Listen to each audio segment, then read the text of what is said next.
السلام عليكم خوتي، مرحبا بكم في القناة ديالي. البارح كان تحديث جديد في اي فوتبول، نزلوا معنا ثلاثة الاساطير. هنا نزل معنا بيبي، ما ادراك ما بيبي الدراري. هذه اول نسخة لي في ايبيك بالمهارات الفورتريس واللونج ريد ستيكل، قدر يوصل حتى ل 106 ولا 107 بالبوستر الثاني من طبيعة الحال. اما اللاعب الثاني هو مايكون ديال الانتر، ظاهر دفاعي مهاجم بالمهارات الفينومينال باس والايدج كروسين.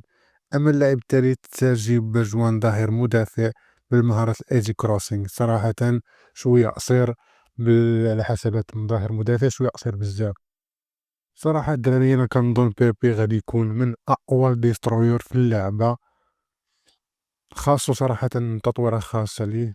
هنا كاين معنا في الباك الثاني صوتين ديال الدوري التركي، كاين معنا أوجيمان نازل بالمهارات الأكسلريشن بوست. وصراحة هاد أوجيمان ديما كتنزلو كونامي في باك الدوري التركي، ولكن كيستاهل.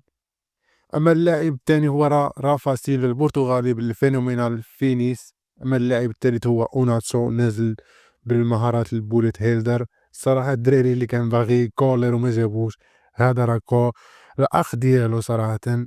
كاين معنا باك جديد ديال اليابان بحال ديما ضعيف شوية. أما هنا خوتي في الباك نجوم الأسبوع تشامبيون ليغ، كاينين لاعبين زوينين بزاف. كاين أوسيمان عاوتاني هاد السيمانة ديالو في الفوتبول، وكاين خصوصا كاين ميكي فان ديفين سريع بزاف هاد المدافع.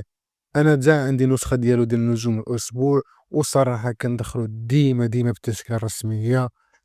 كاين ماك أليستر الأرجنتيني متوازن في خط الوسط، كاين فودن. صراحة هاد الباك زوين بزاف.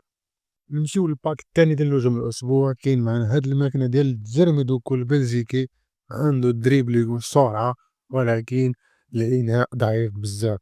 كاين فيتينيا صراحة متوازن بزاف في خط الوسط، أنا كنتمنى يجي لي فيتينيا. كاين أنطوان كريزمان ما بيش، ولكن الإنهاء عندو حتى هو ضعيف شوية. كاين ليفاندوسكي مختص غير في الرأسيات صراحة. وهذا هو اللي خد الفيديو. اللي عجبو الفيديو يدير لايك وسبسكرايب.